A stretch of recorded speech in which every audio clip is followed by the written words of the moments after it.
శ్రీమాత్రే నమః. శ్రీ లలితా సహస్రనామంలో 956 నామము ధరసుత. ఈ నామానికి అర్థం ఏంటి అంటే, ధర అంటే భూమి యొక్క, తా అంటే పుత్రిక. ఈ ధరసుత అనే నామానికి చాలా అర్థాలు ఉన్నాయి. అవేంటి అంటే, భూమిని ధరించినది భూధరము. ధరము అంటే ఏంటి? పర్వతము. ధరస్య హిమవత్ పర్వతస్య సుత అంటే ఏంటి? పర్వతములన్నిటిలోకి శ్రేష్టమైన పర్వతరాజ్యము హిమపర్వతము. ధరుడు అంటే ఏంటి? హిమవంతుడు. హిమవంతుని పుత్రిక అయిన పార్వతీదేవి ధరసుత అనే నామంతో కీర్తింపబడింది. దక్షయజ్ఞంలో తన అల్లుడైన ఈశ్వరునిపై ద్వేషంతో దక్ష ప్రజాపతి చేసిన శివనిందను భరించలేని సతీదేవి ఆత్మాహుతి చేసుకుందనమాట. తిరిగి మళ్ళీ పర్వతరాజైన హిమవంతునికి పుత్రికగా పార్వతీదేవిగా జన్మించింది. ఆమెయే ధరసుత. మరొక అర్థం ప్రకారం ధర అంటే ఏంటి? భూమి. ధరసుత అంటే ఏంటి? భూమి నుండి ఉద్భవించినది. భూమి నుండి ఉద్భవించే పంటలు, ఖనిజాలు, ఔషధాలు వీటన్నిటి యొక్క స్వరూపమైంది కాబట్టి ధరసుత అని అమ్మవారిని కీర్తించారు. పరబ్రహ్మ స్వరూపుడైన శ్రీరామచంద్రుని ధర్మపత్ని అయిన సీతాదేవి కూడా ధరసుత కదా. ఈ నామంలో జగన్మాతని మహాపతివ్రత, క్షమ, దయ, ధైర్యం, వివేకం, ఆత్మాభిమానం ఈ మొదలైన సుగుణాలన్నీ కలబోసిన ఉదాత్తమైన స్త్రీ సీతాదేవి స్వరూపంగా మనకి దర్శనమిస్తుంది. తన భర్త అయిన శ్రీరామచంద్రుని అడుగుజాడల్లో నడుస్తూ ఆయన్ను అనుసరించి అరణ్యవాసానికి వెళ్ళిన ధర్మమూర్తి సీతాదేవి. మిక్కిలి అభిమానవతిగా రావణాసురుడు తన్ను అపహరించుకుని వెళ్తున్నప్పుడు శ్రీరామచంద్రునికి తన ఆనవాళ్లు తెలియడం కోసం నగలను జారవిడిచింది. అలాంటి వివేకవంతురాలు సీతాదేవి. ఇక సీతాదేవి యొక్క పాతివ్రత్య మహిమను పురాణాలు ఎన్నో చాలా రకాలుగా వివరించాయి. రావణుడిచే అపహరింపబడి లంకలో ఏడాది కాలం ఉన్న సీతాదేవి తన తలుపుల్లో నిత్యము శ్రీరామచంద్రుని మాత్రమే నిలుపుకుని ధ్యానించింది. మిథిలాపుర చక్రవర్తి అయిన జనక మహారాజుకు యజ్ఞం చేస్తూ భూమిని దున్నుతూ ఉంటే నాగటి చాలులో లభించింది సీతాదేవి. ఆవిడ అయోనిజ ధరసుతగా ఆమెను పిలిచారు.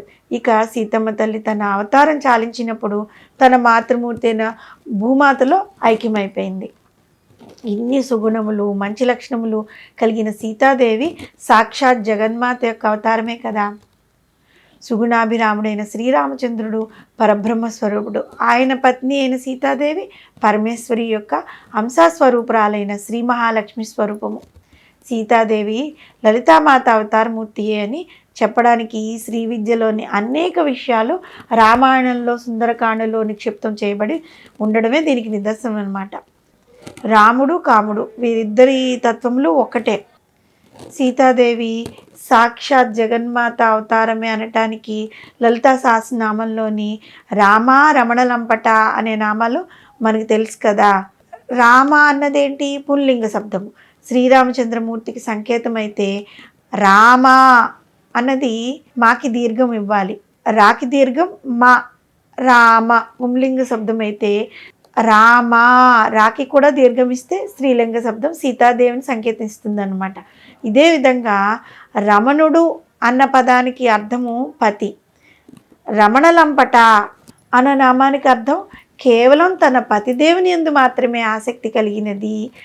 జగన్మాత పార్వతీదేవి తన పతి అయిన కామేశ్వరుని యందు మాత్రమే ఆసక్తి కలిగిందైతే ఆ తల్లి స్వరూపమైన సీతాదేవి తన రమణుడైన శ్రీరామచంద్రుని యందు మాత్రమే ఆసక్తి కలిగినది. భూమిని ధరించు పర్వతములలో అత్యంత శ్రేష్టమైన హిమవంతుని పుత్రిక అయిన పార్వతీదేవిగా ఆవిర్భవించి భూమి నుండి ఉద్భవించే పంటలు, ఖనిజాలు, ఔషధాలు స్వరూపం తానే ఉండి అయోనిజగా యజ్ఞముల్లో భాగంగా భూమిలోని నాగటి చాలు నుంచి ఆవిర్భవించిన జగన్మాత అంతా స్వరూపురాలైన లక్ష్మీదేవి స్వరూపమైన సీతాదేవిని మనందరం అన్ని శ్రద్ధాభక్తులతో ధరసుత అనే నామంతో పూజిస్తూ ఉన్నట్లయితే ఈ నామంలో మనం చెప్పుకున్న విధంగా అమ్మవారు భూమి నుంచి ఉద్భవించింది కాబట్టి ధరసుత అని పిలువబడింది. అయితే ఇక్కడ రామ, రమణలంపట అని కూడా మనం చెప్పుకున్నాము. లలితా సహస్రనామాల్లో వస్తుంది. అంటే అక్కడ అమ్మవారు తన పతిని సర్వస్వంగా చేసుకుని ఉంది అని. ఈ నామం ద్వారా ప్రతి స్త్రీ తన భర్తని సర్వస్వంగా చేసుకోగలుగుతుంది. అంటే ప్రతి స్త్రీ కూడా పతివ్రతే అవుతుంది. అమ్మవారు అలాంటి శక్తిని, ఉద్దేశాన్ని, భక్తిని ప్రసాదిస్తారు. ఈ విధంగా చేయడం వల్ల భార్యాభర్తల మధ్య అన్యోన్యత నెలకొని ఉంటుంది. శ్రీమాత్రే నమః.